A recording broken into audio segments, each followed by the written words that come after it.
I'm text forever. All these structures make me anxious. Look, I'm just tryna f you, not them hoes you came with. Pull up on 6 slow, loud and banging. Yeah, Texas forever, still twisting my fingers. Texas forever, you speaking my language. Look, all in a day, but for Wednesday. Out in the field tryna score me a deal. Put my name by that X like I'm Kimbe. I do it off of my team, just a young covered in green like I'm Dende. We ain't compadres, comprende. Clutch city, crush city, whatever you call it. I stay with my friends, stay hands in, never hand out. Look, I had to go get it, my everybody say I'm the man now. Wrist moving in and out the kitchen, my might pull up on 6 in the whip, whipping it. I'm just a young getting it. All I had was the pot I was pissing in. Now everybody want pieces, percentages. I'm just trying to get my niggas over. I did the work that they won't. All this money, cash, cars, clothes, hoes coming in fast, but I'm sipping slow. Cause it's Texas forever. You already know. It's boy down at Text forever.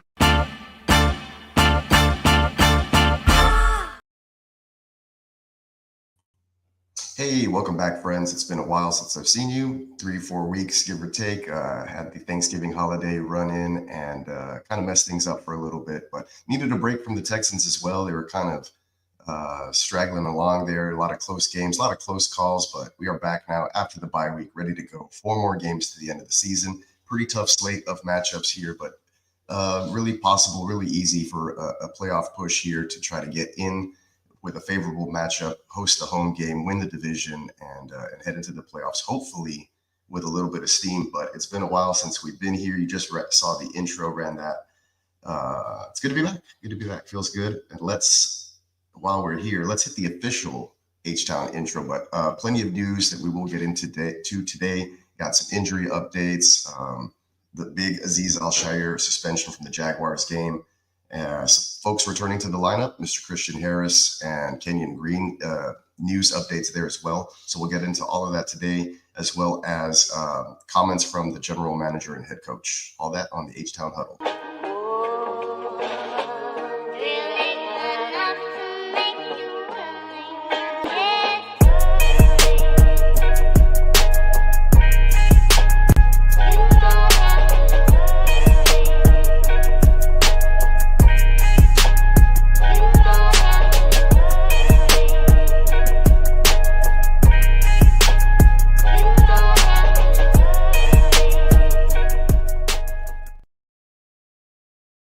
And as I mentioned, we are back with week 15. A couple of things have happened or have transpired since we last spoke.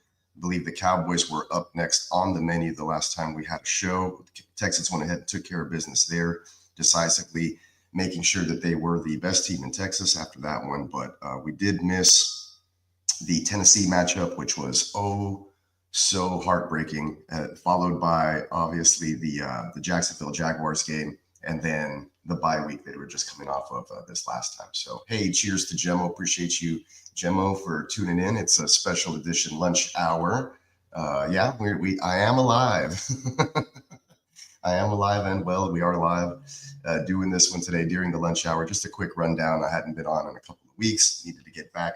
But the bye week is behind us now. Lots of things have hopefully changed, hopefully pushing some positivity for the Texans offense here. Not what we were expecting or hasn't been ideal for the first 12 weeks. Lots of blame to kind of point around, fingers to point in several directions, probably starting with the offensive line. Secondly, play calling. And then you could look at guys, how that's affected CJ Stroud, and then other ancillary pieces like Tank Dell and I was going to say Jake Ferguson, Dalton Schultz. So plenty of that stuff going around. Lots of that to dissect. But like I said, bye week, hopefully it's a get right time. They can, have some time to go over some of the things, look back at the 12 weeks of what has not been going so great for the Texans as far as the offense. I know the defense has been outstanding.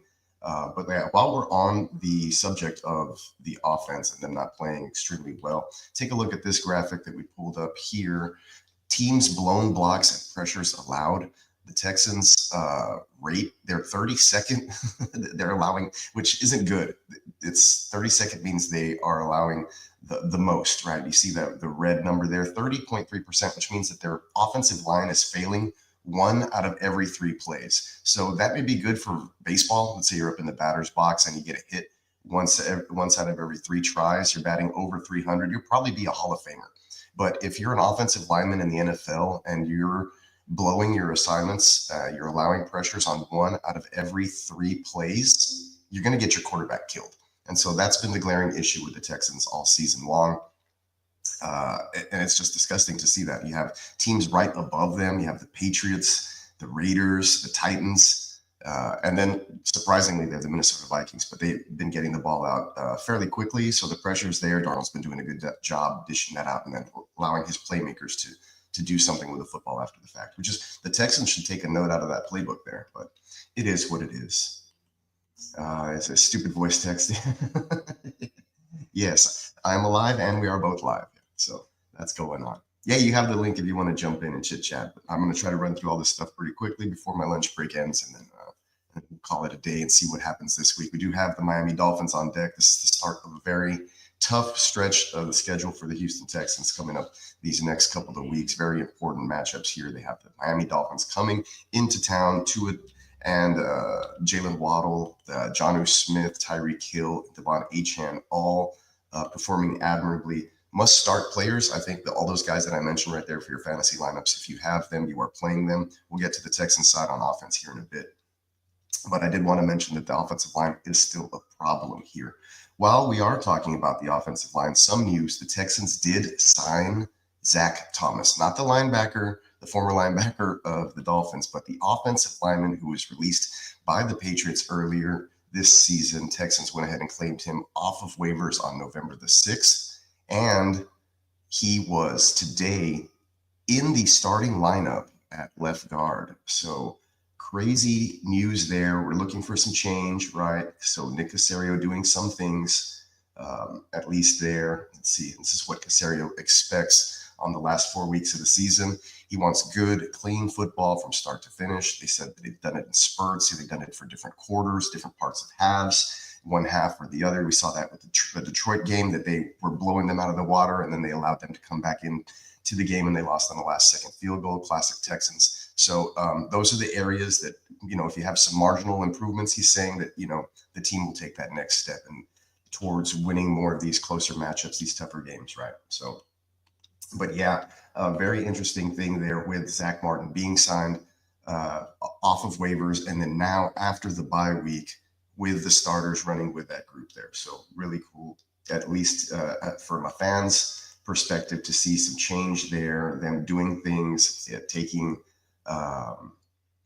note that their offensive line, something needs to change. So I'm fairly happy with some of that stuff. I'm impressed. So hopefully this pans out. This guy's been waived by several teams. He had a futures contract. I think he was drafted by the Bears in 2022.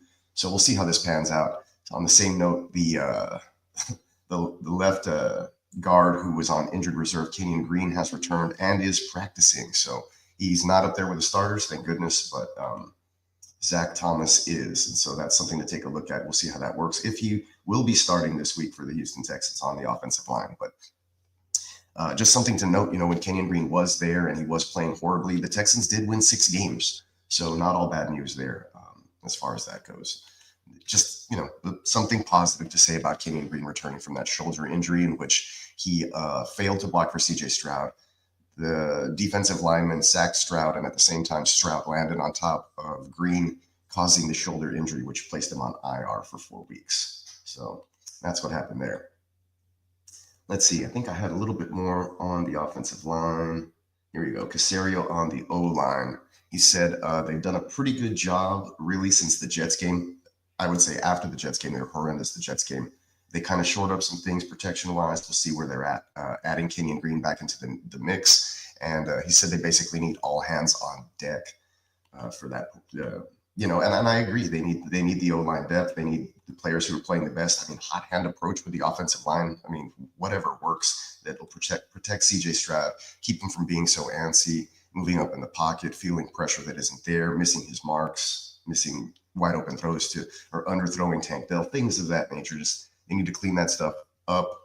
If we can fix that, more positive regression towards the mean there, then you'll see, we'll hopefully see the Texans that we had at some point last year where they were just checking it up, nothing to lose kind of team. So CJ knew what he was doing when he took Green out. Yeah, I feel like it was almost on purpose.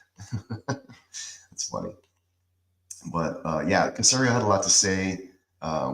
I kind of just glanced over the Aziz thing. We've talked about it on the other shows in the GWN network as far as quarterbacks needing to slide and taking advantage, and Trevor Lawrence being a 6'6" type of dude, 220 pounds, who's known to lower his shoulder and not slide. So Casario and head coach D'Amico Ryan's both coming out supporting Aziz, saying that the NFL is inconsistent. I mean, you saw it last year as well. Casario pointed it out that there was a play when CJ was concussed by Quinnen Williams in New York last season. Quinnen Williams threw his entire body on there. CJ had the whiplash effect. There wasn't even a flag for that style of hit, nor was he fined or suspended later. So the egregious amount of inconsistency in how they call things is what the Texans were kind of upset with there. But that's fine.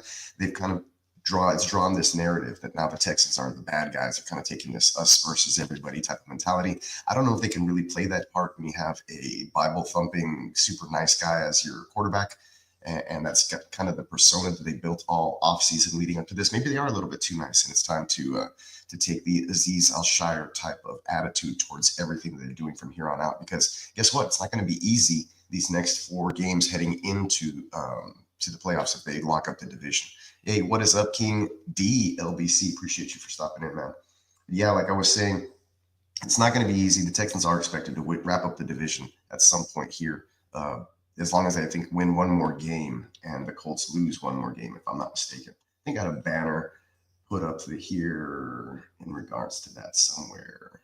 Let me see. Eyeball emojis. There it is. Yeah. So if the Texans win on Sunday and the Colts lose, Texans will clinch the AFC South. So all hands on deck, taking on it's not an easy task here. The Miami Dolphins have been playing particularly well over the last 3 weeks or so.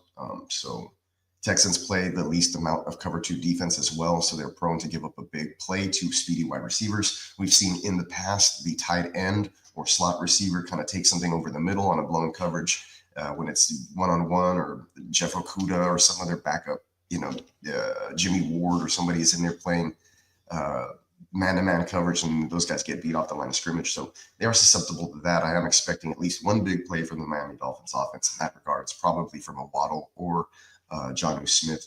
But the linebackers need to step up, especially with Aziz Al-Shire out this week and the next couple of weeks, because the suspension was appealed, then upheld for 3 games. So there's that. Christian Harris is set to return, and I did talk about that a little bit. So here is Casario on Christian Harris's injury. He's just missed a lot of football. Not anybody's fault, really.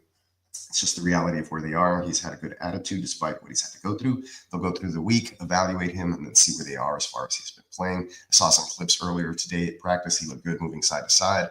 That being said, there's a caveat because he came back in the offseason, did the same thing, and then he was back on IR. So, it is what it is there. I would just monitor that if you're looking at him for IDP purposes. Just see if he will start. Otherwise, it's going to be the H2O show. I'd still expect H2O to have the green dot, getting all the defensive plays and calling that stuff for you guys in IDPs. So you still feel free to fire him up. Guys like Neville Hewitt, probably relegated back to a backup role. Jake Hansen, Mbop as well, if Christian Harris is good to go. Really like to see Christian Harris back. Be good to have him and Will Anderson back on the same field for the first time in forever. So really cool. Would be super awesome to see that. Let's see, what else do we have here? Already talked about the Texans blowing a block or allowed pressures on over 30% of their offensive plays. And that's a good way to stunt the growth of a young quarterback. Yeah. All right, let's get into the Dolphins a little bit. Like I said, we're going to fly through this stuff today. Hey, what's up, Bakes? Appreciate you coming through.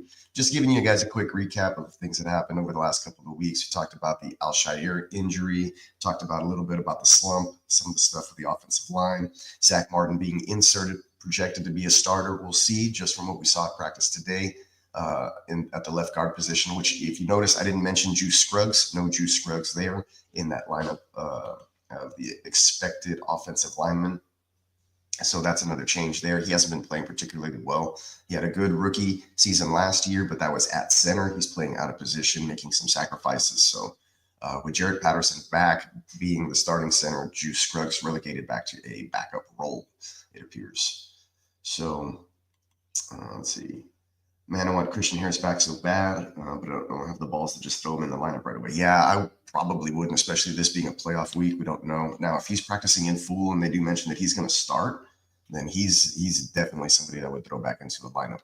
But today, no limitations. It looked like he was okay. We'll get more word on that tomorrow and Friday for sure. So still plenty of time to see what's going on in regards to the Christian Harris injury update, but he's been relegated to return. He's back at practice and he looks good. So far, so good as far as those concerns. What else do I got for today? It wasn't too much to cover despite missing a couple of shows over the last couple of weeks, right? But Texans winners of only, I think, 1 of 3 in that time span. So since we last met, or 2 of 3, I'm sorry, the Cowboys and the Lions game was tough. Was tough on me. I went in there thinking no chance. Then, oh gosh, we're blowing them out of the water too. Oh man, this is not good, and it didn't look good. Offense is allergic to scoring more than 23 points. Just saying, I don't know what's going on there. So they broke the second half touchdown curse a couple of times, and the defense helped there as well. But you just like to see it more consistently, like we said, or Nick Caserio mentioned in his press conference, saying put it all together for 4 quarters, and this team is a really, really good team. Otherwise, to me, they're potential frauds. They're pretenders if they can't, especially on offense, keep it going for 4 quarters. Now, I know that we only got to see the Stephon Diggs, Nico Collins, Tank Dell, Joe Mixon combo for 1 game this in the entire first 12 weeks, which is really sad. But I hope they bring Stephon Diggs back on something cheap, like a veteran minimum deal, while he rehabs and they slowly integrate him back into the offense. Because I don't know if he's going to find a good deal or be a number 1 anywhere else. To be honest, I know he still looked like he had some juice in the tank, but he was trailing off from his numbers a couple seasons ago. We'll see what happens in that regard with Stephon Diggs, or if they're going to pick up somebody like, I think, who was it? I think Kendrick Bourne was released by the Patriots or something. So you could always look for some deeper wide receiver help. John Mechie and Xavier Hutchinson, minimal as far as stepping it up. The Texans aren't really throwing the ball around like they used to, especially when you have a guy like Joe Mixon who dominates in the run game, where he's commanding 25 to 30 touches if he's having a really good football game. So, CJ not having to throw as much, I think that kind of coincides with these guys not staying aggressive and then losing ball games in the second half. Because they just want to lean on that run game. And if they don't get into the end zone with Joe Mixon, it's hard for them to score in the red zone. So, I hope that they find more of an identity, or maybe some more balance, maybe taking more shots down the field. I don't know what needs to happen, or drawing up quicker plays for your playmakers, but Bobby Slowick under a lot of fire, under a lot of pressure. So hopefully we'll see him scheme up and get really creative, especially when on the other side of the football field, you have a coach like Mike McDaniel, who's known for that type of thing. You don't want to get embarrassed at home after you've had an extra week to prepare for your opponent with a lesser record than you, right? The Texans can lock up the division with a win, and the Colts to Denver. I think the Colts are traveling to Denver. So not necessarily an easy matchup for the Colts out there either. All right. I got to get this guy going, though. If we can get this guy going, everything will be good in the passing game. These guys out on the loose, still, I think they have combined 20 sacks between the two of them this season, 9.5 for Will and 10.5 for Daniil, which is amazing at this point with 4 games left in the season, and with Will Anderson missing 2 games as well. So both of these guys on the field at the same time. Tua likes to get the ball out quick. He is lefty. So that may pose some differences. Not really sure how you simulate that in practice, but it will be something different to deal with. And like I said, the explosive running back, Devon Achane, out of the backfield is really the guy who worries me, as well as Jonnu Smith, just beating linebackers one-on-one. If Christian Harris is back, though, he's a great coverage linebacker. I really feel solid about that. Him and H2O out there. Of course, we're going to be missing Aziz. He's probably one of the best if not in the division, within the full AFC South, definitely on the team. What else? What else we got? Let's get back to some banners. Got Casario. Okay, yeah. So let's remove that ticker here. Oh yeah, he was talking about Mike McDaniel here. Let's see. I got a Mike McDaniel quote. He was talking about D'Amico Ryans. So he's just saying, I'm just glad I didn't have to interview against him as far as getting a job either with the Dolphins or the Texans, right? Bottom line, he's a great head coach. Your job is to make everyone around you better. At every walk that I've been able to view him from age 22 on, that's all he's ever done. It's very rare that you get such a leader of men that's willing to and able to coach after having illustrious career as he did. And the best is yet to come for that franchise. So very high praise for Mike McDaniel, and I believe the other way around as well. There is some other connections on the coaching side as far as D'Amico Ryans and some of the Dolphins. I believe, here it is, here's a fun fact. Dolphins defensive coordinator Anthony Weaver is a former teammate of D'Amico Ryans on the Houston Texans. Weaver also coached for the Texans from 2016 to 2020, and he has the same birthday as D'Amico Ryans. So nice little fun fact there. But yeah, and here's the list of the offensive linemen that I was mentioning that they showed at practice today. At left guard, Laramie Tunsil. At left tackle, Laramie Tunsil, left guard. Zach Thomas, the newcomer. Jarrett Patterson at center. Shaq Mason, who's still old as dirt, at right guard. And then Titus Howard back to his original right tackle position, which is just great to finally see. So there you have it, guys. That is the minimal changes from around here. Make sure you're checking on neonpeacockmerch.com. Until the 13th, there is a sale happening on the website. And actually, let's run a promo. I'm going to have to head out back to the main brand, to our GWN mothership brand, so we can run a promo video for the website. Make sure you guys are checking that out. We still have sales happening until the 13th. $15 t-shirts. Make sure you're getting your gifts for your family. I think the 13th is the last day you can get stuff guaranteed to arrive by Christmas.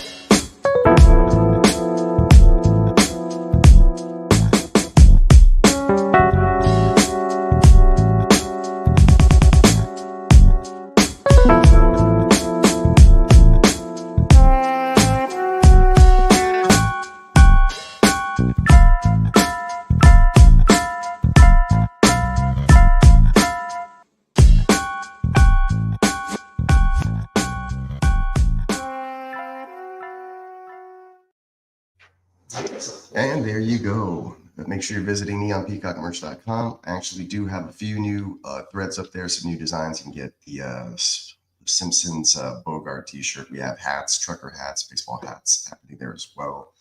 Yeah, I'm excited for this game. I believe I don't know what the over-under is, but the Texans are favored by 3. You're giving them, basically that's a pick 'em game when it's a 3-point home favorite. They could go either way. They typically give the home team the field goal advantage. So this game should be particularly close. I do think that the Texans defense is elite. They probably have some advantage there. That's going to be the thing to watch. Texans defense, defensive-minded head coach, defensive mastermind. The team's always playing well on that side of the football versus offensive-minded head coach, offensive mastermind, and Mike McDaniel, speedy guys on offense. So I think that's really the key matchup to watch. If the Texans can dominate there, then they should be able to win, although Texans offense is allergic to scoring more than 23 points. So we'll see what happens there. I didn't really talk about Joe Mixon in the run game, but I do believe that he's obviously going to be needed extensively. He has become sort of the identity for the Texans over the course of the first 12 weeks. He's a team captain.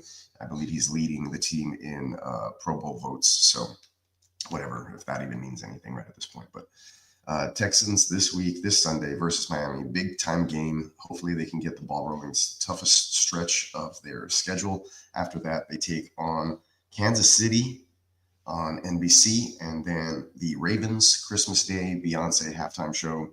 I will be in New Mexico watching from the snow. So with that being said, everyone, appreciate you all for joining me on this super quick edition of the H-Town Huddle, just giving you all the facts, recapping stuff. Hadn't seen you guys in a few weeks, but we'll be back next week to recap this game, talk about the upcoming Chiefs game. Hopefully we get them there. And then the Ravens. And then after that, see if there's still any meaningful football left in week 18. But those of you that are in the fantasy playoffs, good luck. Right now, I'm in 10 of 13 playoffs from all the leagues that I've made. Tank Dell, I am sitting him in most leagues, just so you know. Nico Collins fired up. Joe Mixon fired up. CJ Stroud only in Superflex leagues. Dalton Schultz on my bench. And that's how we're rolling.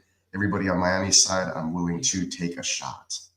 Is Devin White ever going to be a thing? Yeah, he's still there. The linebacking backups, I guess. He had come in and played for a little bit in a few games, had some good stops and coverage. I think that you may see a little bit more Devin White, especially with Aziz Al-Shire out. And then if Christian Harris doesn't make it back, I think we see a lot of Devin White. Probably have him starting over a guy like Neville Hewitt or Jake Hansen, who was that other, especially in pass coverage type of situations over the last few weeks. And he made a couple of key stops, especially like in the Lions game. He played particularly well. So you kind of just keep an eye out. Go back and look at some of that stuff. They're using him sparingly, but I do believe it's Aziz Al-Shire's job, number one, to call everything. And then H2O right now, because of the health of Harris, who'll be wearing the green dot. And then Harris, number 3. So unfortunately, Devin White is relegated to probably number 4 duties. And the Texans are only running 2 linebacker positions or spots.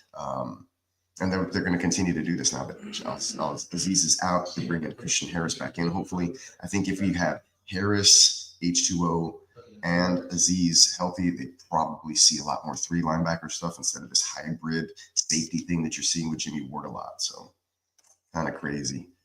Hey, what up, Spencer? Appreciate you, bro. Just dropping in. I was about to wrap it up. I just did a quick lunchtime 30-minute rundown of what we got going on.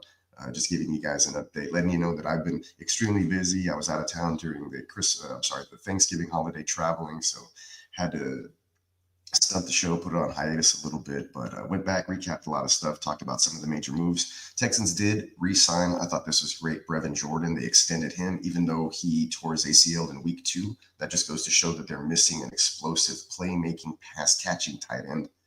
They did sign Andrew Beck back to the team. This was the fullback that was on the squad last year. I think he scored 4 touchdowns as a fullback last year, including a 99-yard kickoff return. So if we can have him back in the backfield doing his blocking things and get Dalton Schultz. I was talking about Andrew Beck. We can get Dalton Schultz back into a pass catching role over there and utilize him a little bit more. That'd be great news for CJ Stroud, right? But lots of questions with the offense. Not really sure what they're going to try to do to fix this stuff. I did mention that Zach Thomas, just to recap, Zach Thomas is now expected to be, or at least he was out there rolling with the starters at the left guard position next to Laramie Tunsil. So hopefully we don't have a lot of Laramie, leaning over and trying to tell this guy what the assignments are and help him out in double teams. Hopefully he can just do his job and solidify that. And if we can get that going, then the run game will really solidify itself. And then the play action and then the deeper passes and things should just fall into place. But the consistency needs to be there. And yeah, this metric of just blowing plays. If your offensive line is blowing 1 out of every 3 plays for you, things aren't going to go great. I mean, you see the Texans down there all the way ranked at 32nd on this board with, embarrassing teams in front of them, and then a flopping 30%. Like, it's not even close. It goes from 30 to 25% on that rate. So you're talking 1 in every 3 plays, 30%. It's ridiculous. So like I said, if they can fix that stuff, it's been 12 weeks. It was a late buy, or it's been 14 weeks. I'm sorry. It was a late buy. I've been saying 12 weeks this whole time. But 14 weeks, that's even worse, right? So, the much needed bye week, much needed rest. I think this team was really feeling it. They're like, we can just get to this bye week and survive. And I think it was kind of slipping from them there towards the end. You saw them dropping some close games that they probably shouldn't have. Won to the Titans for sure. So, one to the Titans and then that close one to the Lions. So they went 2-4 in that stretch. I did mention it a few weeks back when we were on the show, but the Texans are taking a look at these 4-game stretches in blocks or 5-game stretches in blocks. And if they could split all of these, that they would feel really comfortable. Here we are again with another 4-game stretch. I believe if the Texans go 2-2, they wrap up the division quite easily, and they're in good position moving in, or feeling good, at least moving into the playoffs. But tough matchups. It starts this week with the Dolphins, followed by Kansas City, and then the Ravens. If you can win 2 out of those 3 games, not really care about the last one, and go 2-2 here down the final stretch, I think that the offense and the team as a whole will feel a lot better about going into the playoffs. Plus, last week you'll get Aziz back from the suspension. And as long as we can keep everybody healthy, we know we're going into the playoffs. Let's just get the offense clicking. We should feel okay. Appreciate the breakdown. Of course, man. Of course, dude. Feel the same about Devin if Alshire misses. Yeah, exactly. And Alshire is going to be gone for at least these next 3 games. So we'll see how much he does get sprinkled in here. But with Christian Harris returning, I think they favor Christian Harris a little bit more. He's been kind of like D'Amico Ryan's pet project. So, but we'll see. Devin White, speedier guy, good side-to-side movement. That's the type of dude that D'Amico likes on that defense. So aggressive, quick, less thinking, more attacking. So good fit for the team. It was a great pickup, honestly, and I think a really great depth piece. And we've already seen him kind of integrate himself a little bit in the rotation. This entire linebacking core is going to really need to step up this next month with Alshire gone, because he's the leader, the voice, and the signal caller on that defense, quarterback of the D. So there it is. Appreciate everybody for tuning in. I'm going to give you guys a bonus video before I head out. Let's see, what do I got here? The old Huddle outro. Let's do the old Huddle outro for a bit. That's kind of long. Let's do, which one? Let's do a swarming defense just so we're reminded about how the defense plays, and then we'll do an offensive outro. How about that? Hey, you right here, man. Hey, for 60 minutes. Walk right by the time. Don't make no faults. I need everybody with you. Shut the tone. If they ain't with, use it. Hey, take somebody, take some 3. 1, 2, 3. Hey,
Oh, I was up there. And there you have it. That was a little bit of the defense, just reminding you that we are without Jalen Petrie as well, who has a